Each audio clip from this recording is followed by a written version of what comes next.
नमस्कार, मैं हूं अभिषेक शुक्ल। स्वागत है आप सभी का सवाल आपका है में। आम बजट में सरकार ने पर्सनल इनकम टैक्स के मोर्चे पर टैक्स पेयर को राहत दी।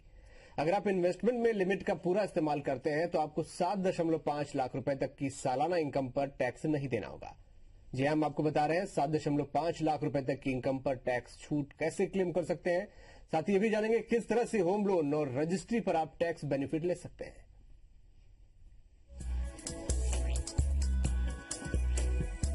सरकार ने बजट में रियल एस्टेट सेक्टर के लिए बड़ी घोषणाएं की है।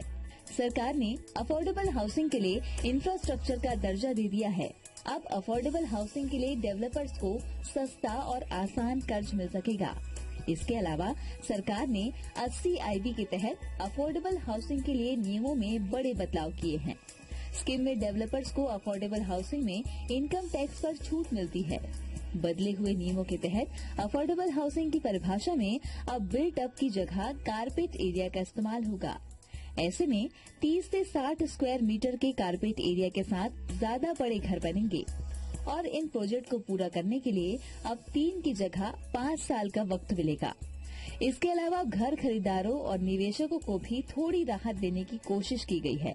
अब अचल संपत्ति पर लगने वाले कैपिटल गेन्स टैक्स की अवधि को 3 से घटाकर 2 साल कर दिया गया है। इसके अलावा 2.5 लाख तक के होम लोन इंटरेस्ट पर आपको टैक्स में छूट मिल सकती है, लेकिन इसके लिए जरूरी है कि आपको पोजीशन मिल गया हो। वहीं आपने यदि पहली बार घर लिया है तो आप 2.5 लाख रुपए तक के इंटरेस्ट पर टैक्स छूट ले सकते हैं। इसके लिए जरूरी है कि आपके मकान की कीमत स्टाम्प ड्यूटी और रजिस्ट्री शुल्क मिलाकर 40 लाख रुपए से ऊपर की ना हो। जिन लोगों की सालाना आमदनी 5 लाख रुपए से कम है, यानी जो 2 से 5 लाख रुपए वाले टैक्स स्लैब में आते हैं, उनके लिए सरकार ने इस साल कुछ छूट दी है। इसके तहत करदाता पर लगने वाला पूरा टैक्स या 2000 रुपए जो भी कम हो, उसका रिबेट धारा 87A के तहत लिया जा सकेगा। Bureau report IBC 24। तो आप भी सवाल कर सकते हैं। हमारा नंबर हम लगातार टीज कर रहे हैं 0711400877। इस नंबर पर आप कॉल करें। हमारे एक्सपर्ट आज हमारे साथ मौजूद हैं। एक्सपर्ट के तौर पर राकेश पांडे जी हैं, CMD RCP Infratech. Rakesh ji बहुत बहुत स्वागत है आपका। राकेश जी, बजट आया है और बजट में खास तौर पर हाउसिंग सेक्टर को लेकर लोगों को बहुत सारी उम्मीदें थी। इस बजट में आपको क्या लगता है कि हाउसिंग सेक्टर को क्या क्या मिला है, आम लोगों के लिए क्या राहत है? देखिए, सरकार ने एक बहुत अच्छा एक जो बहुप्रतीक्षित एक सारा रियल एस्टेट सेक्टर जो एक उम्मीद कर रहा था, रियल एस्टेट सेक्टर के लिए थोड़ी सी बोलूंगा बहुत बड़ी राहत तो नहीं बोलूंगा, एक राहत भी है कि अब छोटे बजट के जो मकान बनाते हैं जो बिल्डर, जो 300 फीट और 600 फीट या 300 मीटर 600 वाले छोटे मकान जो है, उसमें क्या है, लोगों सरकार ने जो टैक्स में छूट दी है, इसका एक बहुत बड़ा फायदा यह हुआ कि बहुत बड़े बिल्डर जो बड़े या छोटे स्तर पे काम कर रहे हैं, बड़े स्केल पे, वो इस सेगमेंट में का भी प्रोडक्ट बनाएंगे, क्योंकि इसमें जो इनकम टैक्स की छूट है एक बहुत बड़ी राहत है। और इस राहत आने से क्या है, वो अल्टीमेटली वो अपने कस्टमर के साथ वो प्रॉफिट शेयरिंग होगा, तो कम बजट पे आम लोगों को मकान उपलब्ध होगा। और खास बात है कि जब कम बजट के मकान उपलब्ध हो रहे हैं तो कस्टमर का भी रुझान बढ़ेगा। एक सरकार की और जो हिंदुस्तान की एक बहुत बड़ी एक नीड है एक मकान की, जो कम बजट के मकान की, वो नीड पूरी हो सकेगी। तो बहुत ही अच्छा कदम है सरकार का, इससे निश्चित रूप से फायदा होगा। बिल्कुल। और बिल्टअप एरिया और कारपेट एरिया को लेकर भी खास तौर पर इसमें जिक्र किया गया है। अगर समझाया जाए आम लोगों को किस तरीके से इससे फायदा है? देखिए, कारपेट एरिया जो था, पहले थोड़ा कंफ्यूजन था। सरकार ने पहले भी 1-2 योजनाएं बनाई थी, उसमें यह था कि 300-600 फीट को जो कारपेट में कन्वर्ट किया, उसमें क्या है, जो सुपर बिल्टअप एरिया है, सुपर बिल्टअप जैसे उसमें सीढ़ी है जो काउंटिंग में नहीं आता, इसको थोड़ा सरकार ने फ्री कर दिया। मतलब लोगों को 600 फीट का कारपेट मिलेगा, तो लगभग 750-800 फीट तक के मकान, बालकनी, ये सब कारपेट से बाहर होता है, वो अच्छा बड़ा एरिया मिल सकेगा। और मेट्रोज में भी 500-600 मकानों की, मतलब 400-450 फीट का एक अच्छा प्रोडक्ट बिल्डर बना के दे सकेंगे। और जो हमारे, अगर अपन मध्यम शहर की बात भी करें, तो उन शहरों के लिए 600 फीट का एरिया रखा गया। 600 फीट में लगभग 750 से 800 फीट तक के मकान, बड़ी बालकनी, जो बालकनी है उसमें एक्स्ट्रा मिलेंगी, ये थोड़ा सा फ्री मिलेगा। उसका फायदा मिलेगा कि उस सेगमेंट 800 फीट तक के मकान, मतलब 800 फीट बोलूंगा बिल्टअप, और कारपेट बोलेंगे तो 600 फीट के आसपास। वो तो उसमें साइज थोड़ा बड़ा होगा, उसमें आम कस्टमर को एक अच्छी साइज का मकान कम कीमत पे अफोर्डेबल प्राइस पे मिल सकेगा। ये बहुत अच्छे कदम है सरकार। बिल्कुल राकेश जी, और इंफ्रा स्टेटस कहा जा रहा है मिला है, इससे प्राइवेट डेवलपर सस्ते घर बना पाएंगे, प्रोजेक्ट के लिए होम लोन लेना मतलब कि लोन लेना उनको भी आसान होगा। ये किस तरीके का है, थोड़ा समझाएंगे? देखिए क्या है, बहुत समय से एक रियल एस्टेट इंडस्ट्री की डिमांड थी और मैं बोलूंगा कि आज रियल एस्टेट इंडस्ट्री से मैं शुरुआत करूंगा, एक बिल्डर इंडस्ट्री से। इस बिल्डर इंडस्ट्री से जुड़ी है लगभग 300 इंडस्ट्री। अगर बिल्डर सेगमेंट अच्छा काम करता है तो उससे जुड़ी हुई चाहे ब्रिक बनाने वाली हो, चाहे गिट्टी से संबंधित हो, चाहे ट्रांसपोर्ट हो, चाहे सीमेंट इंडस्ट्री हो, स्टील इंडस्ट्री हो, ये सारी इंडस्ट्री उनसे जुड़े हुए वर्कर, उनसे जुड़े लेबर और उनसे जुड़ा प्रत्यक्ष और अप्रत्यक्ष रूप से मिलने वाला सरकार को जो टैक्स है, वो सारी चीजें बिल्डर का काम अगर स्लो होता है तो उससे सरकार का और आम आदमी को नुकसान होता है। लेकिन ये अगर इसमें स्पीड आती है तो इसमें सरकार को टैक्स भी मिलेंगे, लेबर को लोगों को रोजगार भी मिलेगा। अब इंडस्ट्री के बारे में जो सरकार ने सोचा कि इसको कैसे स्पीड अप किया जाए, तो एक बहुत बड़ी प्रॉब्लम आती थी कि किसी भी बिल्डर को मैक्सिमम 33%, अगर हम लैंड कॉस्ट जोड़ें, बिल्डिंग की कॉस्ट जोड़े तो लगभग 33% से ज्यादा लोन नहीं मिल पाता था। उसकी वजह से बिल्डर बड़ी योजनाएं नहीं बना पाते थे या प्राइवेट फाइनेंस के ऊपर डिपेंडेंट रहते थे, जो जिसकी लागत और कीमत ज्यादा होती है। और मकान के ऊपर ब्याज की कीमत बढ़ने से अंतिम नुकसान आम कस्टमर का ही होता था कि उसको ज्यादा कीमत पे मकान। देखिए बिल्डर तो अपना एक निश्चित प्रॉफिट लेगा, उसके बाद काम करेगा। तो इस तरह से अफोर्डेबल में जो सरकार ने इस तरह की जो ले लिया है इंफ्रास्ट्रक्चर में, सबसे बड़ा फायदा ये होगा कि मेरा बोलने का मतलब ही अब इसमें बहुत easily bank, NBFC, even foreign funding भी आएगी। इंफ्रास्ट्रक्चर के जो बेनिफिट्स हैं, जो बाकी सेक्टर को संभावना से मिलने की बिल्डर को मिलेगा, बिल्डर की वजह से इनडायरेक्ट रूप से जो इससे जुड़ी हुई इंडस्ट्रियां हैं उनको फायदा मिलेगा। तो लोन का एक बहुत बड़ा बैंकों से लोन मिलेगा, उसका एक बहुत बड़ा फायदा अंतिम रूप से आम कस्टमर को, आम उपभोक्ताओं को होगा। बिल्कुल। और राकेश जी, एक बात यहाँ पर कही गई थी कि यदि जो अनसोल्ड इन्वेंट्री है उस पर टैक्स डेवलपर्स को नहीं देना होगा, मकान यदि साल भर तक भी खाली रहे तो जो टैक्स देना होता तो वो उससे छूट मिलेगी। इससे आम लोगों को क्या फायदा होगा? देखिए मैं दोनों में से बात करूंगा। सरकार ने इसमें पहले जो था कि उसमें मकान खाली रह जाते हैं तो उसमें एक रेंटल इनकम पे टैक्स देना पड़ता था। क्या एक बहुत बिल्डर तो कोशिश करता है कि वो जैसे ही प्रोडक्ट बनाए, फ्लैट कंप्लीट करे और उसको सेल कर दे, आम कस्टमर को उपलब्ध कराए। कभी कभी जो एक 10 साल 15 साल पहले का दौर था, फ्लैटों की कीमतें बहुत तेजी से बढ़ती थी तो कुछ लोग स्टॉक कर लेते थे या उनको उम्मीद होती थी कि उनको ज्यादा कीमत मिल जाएगी तो फ्लैट नहीं बेचा करते थे। तो सरकार ने उस चीज को ध्यान में रखते हुए ये सोचा कि बिल्डर अगर फ्लैट बना रहा है तो क्यों उसको दबाव बनाया जाए और वो ताकि वो बेचे और आम कस्टमर को उसका फायदा मिल सके। तो सरकार ने उस तरह की योजनाएं बनाई थी, लेकिन सरकार ने इसमें बड़ा गंभीरता पूर्वक विचार किया, देखा कि इतनी जल्दी ये सेल नहीं हो पाती, क्योंकि बनने के बाद भी लोगों का एक टेस्ट है, मार्केट के अंदर बहुत अच्छा तरह तरह की वैरायटी के फ्लैट, मकान, बेंगलो, प्लॉट सब अवेलेबल है। तो अब लोगों का जो डिसीजन थोड़ा डिले हो रहा है, तो सरकार ने एक बहुत गंभीरतापूर्वक और बड़ा एक गंभीर कदम उठाया है। और इस तरह के जो समय दिया बेचने के लिए, उसके लिए बिल्डर सेगमेंट को भी फायदा होगा और एक आम कस्टमर को, अंतिम रूप से तो फायदा आम कस्टमर को होता ही है, उसका फायदा मिलेगा इस इंडस्ट्री को। बिल्कुल, दोनों लोगों को मतलब सीधे तौर पर फायदा मिलेगा। यदि डेवलपर्स को टैक्स नहीं देना पड़ता है तो सस्ते मकान आम लोगों के लिए उपलब्ध हो सकेंगे, ऐसा करना है। मैं बोलता हूँ कि जो स्टॉक जो था वो उसका जो लाभ भार है, जो भार था आम कस्टमर को जो देना पड़ता था उसका भार नहीं पड़ेगा।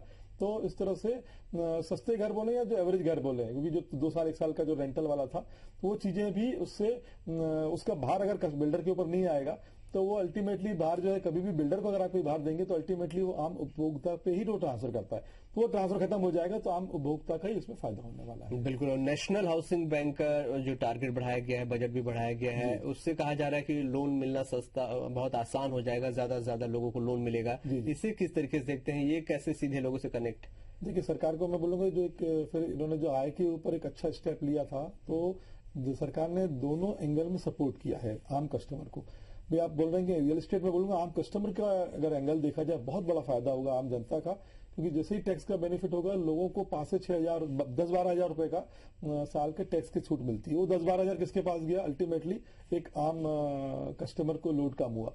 उससे उसकी ईएमआई, अगर वो लोन लेता तो ईएमआई की जो उसकी एलिजिबिलिटी है वो लोन की वो बढ़ जाएगी, तो 1-2 लाख 2.5 लाख रुपए तक की ज्यादा का कीमत वो मकान ले सकेगा। साथ ही सरकार ने अगर उसमें हाउसिंग पे ब्याज में जो जिस तरह से भी कमी लेके आते हैं, जो नेशनल हाउसिंग बैंक की जो स्कीम आ रही है, उसमें फायदा ये मिलेगा कि उसकी जो एक आम कस्टमर उसकी जो ईएमआई है, जो जिसकी ईएमआई 8,000 रुपए वो अगर 6,000 हो जाती है या 5,500 हो जाती है, 6,500, तो उसकी फिर अगर मैं बोलना चाहूंगा एलिजिबिलिटी बढ़ेगी, तो वो ज्यादा बड़ा मकान को ले पाएगा, या उतने ही मकान को अगर लेना चाहता है, छोटे मकान को भी लेना चाहता है, 400 फीट का, 300 फीट का, 500 फीट का, तो उसका जो लोन अमाउंट है वो कम होगा, उसकी ईएमआई छोटी होगी, तो उससे एक आम आदमी जो मकान बनाने का, मकान खरीदने का जो सपना देखता है वो पूरा कर पाएगा। इसमें एक बहुत बड़ा, मैं समझता हूँ 10 से 15% लोग ऐसे हैं जो मकान लेने के लिए बिल्कुल कगार पे थे कि उनको शायद 1-8 लाख रुपए की जरूरत है, या 1,000-2,000 की ईएमआई का एक प्रॉब्लम आ रहा था, वो इससे दूर होगी। और एक बहुत बड़े वर्ग भी इस मकानों को, इस कैटेगरी के मकानों में खरीदने में, इस तरह के प्रोजेक्ट में एंटर करने के लिए अपने जो सपना है उसको पूरा कर सकेगा। बिल्कुल, तो ये बहुत अहम फायदे यहाँ पर बजट में है, जैसे कि राकेश पांडे जी हमको बता रहे हैं। आम लोगों को भी फायदा है, डेवलपर्स और बिल्डर्स सभी का ख्याल इस बजट में रखने की कोशिश की गई है। आपके पास भी कोई सवाल हो, आप सवाल कर सकते हैं। अगर आप भी घर लेना चाहते हैं, अपना घर बनाना चाहते हैं, तो सवाल कर सकते हैं। नंबर हम लगातार टीज कर रहे हैं। छोटा सा ब्रेक ले रहे हैं, जल्द लौटते हैं।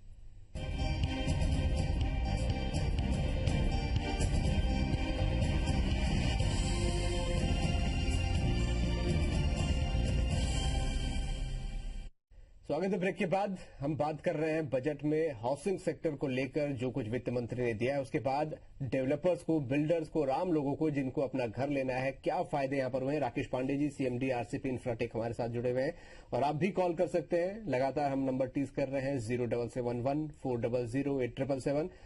राकेश जी, हमने बजट में आपने जैसे बताया कि लोन भी लेना बहुत आसान हो गया है, सरकार ने बजट भी बढ़ाया है और डेवलपर्स को भी काफी राहत देने की कोशिश की गई है। मौजूदा जो अभी बजट के बाद किस तरीके से रियल सेक्टर और घर बनाना आसान हो पाएगा लोगों के लिए, बहुत सारे चेंजेस जो बजट में हुए हैं वो आने वाले समय में किस तरीके से जमीनी स्तर पर उतरते आपको दिख रहे हैं? देखिए, हर सेक्टर में सरकार ने, सबसे अच्छी चीज मैं देख रहा हूँ कि सरकार कोई योजना या कोई पॉलिसी या कोई स्कीम बनाने के बाद उसका ऐसा नहीं कि 2 साल, 3 साल, 5 साल, 10 साल के लिए भूल जा रही है। सबसे अच्छी बात क्या हो रही है, सरकार मतलब डे टू डे और मिनट टू मिनट मॉनिटरिंग कर रही है।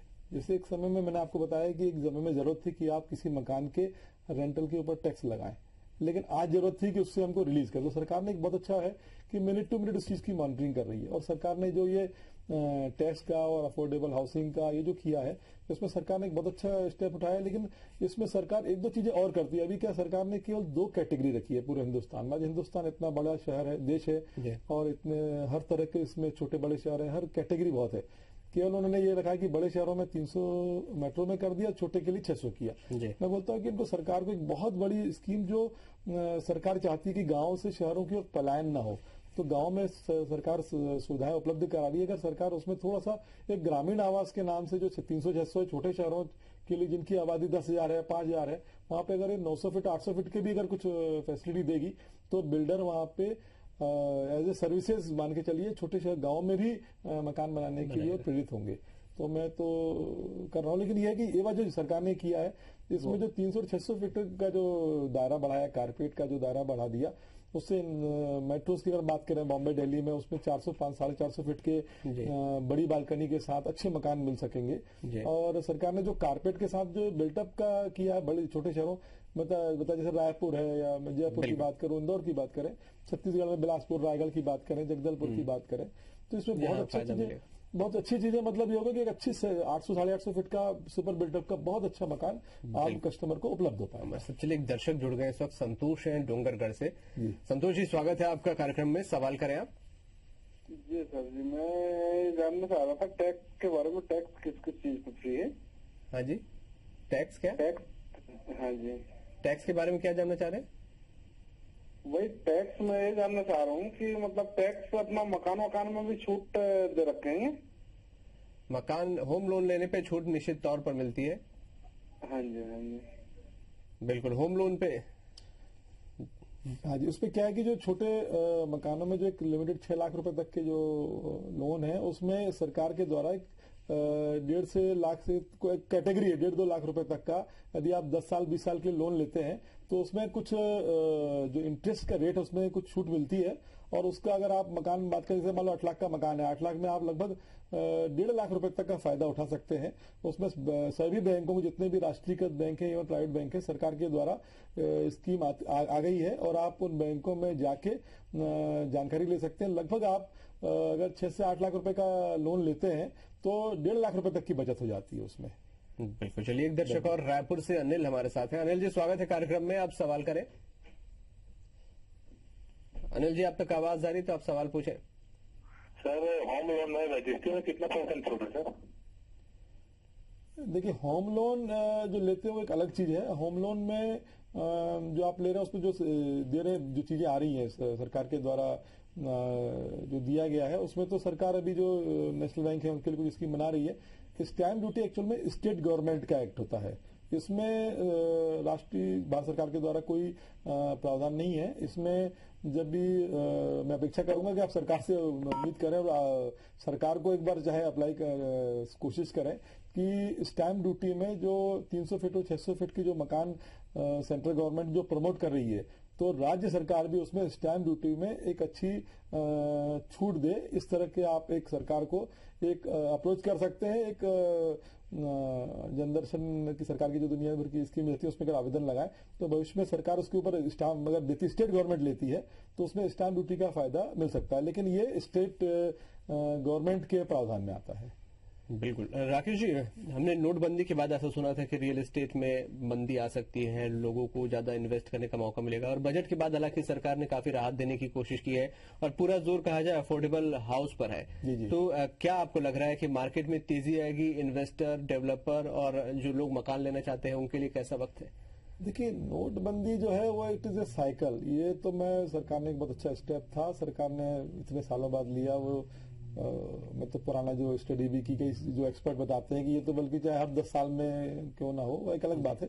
बट रियल एस्टेट सेक्टर जो पूरे छत्तीसगढ़ की बात करें, पूरा हिंदुस्तान की बात करें, इसमें कैश की लिक्विडिटी नहीं है। पूरा का पूरा जो है आज ये पूरा फाइनेंस मार्केट पे ही है। आप ऑटोमोबाइल की बात करें, मकान की बात करें, तो इसमें कैश लिक्विडिटी तो है थी, उसका कोई इम्पैक्ट क्या होता है, लोगों ने अपने निर्णयों को ये मानते हुए कि कुछ रेट कम हो जाएंगे, अपने निर्णयों को 2 महीने 3 महीने के लिए टाल दिया है। मैं ये तो उम्मीद करता हूं कि बिल्डर रेट नहीं बढ़ाएंगे, क्योंकि काफी अच्छा स्टॉक बिल्डरों के पास है और एक अच्छा टाइम है आम कस्टमर के लिए कि उसका फायदा उठाए। तो अभी रेट बढ़ने की संभावना तो नहीं है, लेकिन रेट गिरने की भी संभावना इसलिए नहीं है क्योंकि सरकार के जो भी बिल्डर हैं जिस तरह से भी काम कर रहे हैं और उनके द्वारा एक पिछले साल 2 साल 3 साल में देखा जाए कि साल 1.5 साल से ना कीमतें बढ़ी है ना घटी है, तो वो उसमें कोई बहुत बड़ा चीज नहीं आएगा। कीमत घटेगी भी नहीं, बढ़ेगी भी नहीं, बट ये जरूर है इसका फायदा उठाना चाहिए। आज बिल्डर बेचना चाहते हैं, 2-5% जो भी बिल्डर समय समय पे कोई स्कीम या योजना बनाते एंटर करे, उसका फायदा उठाए। बहुत राइट टाइम, अच्छा था। चलिए, एक दर्शक और रायपुर से मनोज हमारे साथ जुड़ रहे हैं। मनोज जी, स्वागत है कार्यक्रम में, आप सवाल करें अपना। सर नमस्कार। नमस्कार। मैं आपसे ये जानना चाहता हूँ कि अभी सरकार की तरफ से जितने डेवलपर्स हैं तो बनाने के लिए, मकान डेवलप करने के लिए कर्ज में सख्त प्रावधान किए गए, तो जो अभी तक डेवलपर्स ने मकान बनाकर रखे और वो बिके नहीं है, क्या उनकी कीमतों में भी कुछ ऊपर नीचे होगा, कुछ उतार चढ़ाव होगा? देखिए, इस तरह की जो चीजें होती है बिल्डर के ऊपर डिपेंड करता है। कभी किसी बिल्डर के ऊपर मान लीजिए थोड़ी सी लायबिलिटी है या बिल्डर को प्रोजेक्ट कंप्लीट करना है, तो वो बिल्डर 5-10%, 15%, तो मैं समझता नहीं है 2-5-10% अगर वो कम ज्यादा करता है, इट इज अपॉर्चुनिटी। यदि कोई ऐसे किसी बिल्डर की स्कीम आती है, बिल्डर कोई ऑफर आता है, तो उसका फायदा उठाना चाहिए। बाकी जो जिस तरह का मार्केट साल 2 साल 3 साल से जो चल रहा था, तो बिल्डरों ने उसको ध्यान में रखते हुए अगर आप देखेंगे तो नए प्रोजेक्ट भी बहुत कम लॉन्च हुए हैं। तो बिल्डर बहुत ऐसी स्थिति में नहीं है कि आपको 25-30% कम में देंगे, बड़ा फायदा मतलब नहीं देंगे, ऐसा नहीं देंगे। और अगर ऐसी चीजें आती 25-30% तो उसमें आप देखिए क्यों कर रहा है, वैसे अभी कोई संभावना नहीं है। एक 2-5-10% जो बिल्डर जो स्कीम निकालता है, ऑफर निकालता है, वो लगातार उसका फायदा उठाना चाहिए। और मतलब it is a turning point, क्योंकि बिल्डरों के पास जो स्टॉक थे वो पिछले चूंकि 2 साल से अगर आप देखेंगे पूरे हिंदुस्तान में, रायपुर में बहुत ज्यादा नए प्रोजेक्ट लॉन्च नहीं हुए पिछले 2 सालों में। नए प्रोजेक्ट लॉन्च नहीं हुए, ये बड़ी अहम बात यहाँ पर आपने बिल्कुल बोली है। एक दर्शक और ले लेते हैं, सुधा हमारे साथ हैं देवास से। सुधा जी, स्वागत है कार्यक्रम में, आप सवाल करें। जी नमस्ते सर, मेरे पति बात करना चाहते हैं, लीजिए बात कीजिए। हाँ जी, बोलिए। हेलो। हाँ, ये बोलिए। नमस्ते। नमस्कार सर, मैंने पहले प्लाट लिया था, उस पर लोन लिया सर, और अब मैं चाहता हूँ बनाने पे लूँ, तो सर इसमें मुझे क्या बेनिफिट मिलेगा प्लाट में और इसमें? देखिए, प्लाट में अगर आप इंडिविजुअल मकानों में लेते हैं तो अगर आप छोटे कुछ लोन है, अगर आपका लोन का साइज छोटा है, बड़े लोनों में तो सरकार ने अभी कोई राहत नहीं दी है, लेकिन शायद 10-15 लाख तक के 20 लाख तक के अगर जो लोन है उसमें सरकार के द्वारा ये नेशनल बैंक है और कुछ बैंकों से राहत दी जा रही है। अगर 6-7 लाख 8 लाख रुपए तक 10 लाख से नीचे लोन है तो उसमें और आपको बेनिफिट मिलेंगे। तो उसमें सरकार के द्वारा एक लगभग 1.5 लाख रुपए तक की इंटरेस्ट में सब्सिडी सरकार के द्वारा दी जा रही है, तो उसको एक बार देखिए तो उसका फायदा आपको मिल सकता है। बिल्कुल, बहुत बहुत शुक्रिया राकेश जी यहाँ पर आने के लिए और दर्शकों को मार्गदर्शन देने के लिए। निश्चित रूप से आपके मार्गदर्शन का फायदा दर्शकों को होगा जी। तो होम लोन को लेकर हमने बात की। अफोर्डेबल हाउस इस बजट में खास तौर पे मुद्दा था, सभी को ज्यादा से ज्यादा लोगों को घर दिया जाए, सरकार का मुद्दा था और इस मौके का फायदा आपको निश्चित तौर पर उठाना चाहिए। राकेश जी भी बोल रहे हैं कि डेवलपर्स को भी फायदा है, बिल्डर्स को भी फायदा, और जो खरीदना चाहता है घर उसके लिए बेहतरीन मौका है। खास पेशकश में इतना ही। नमस्कार।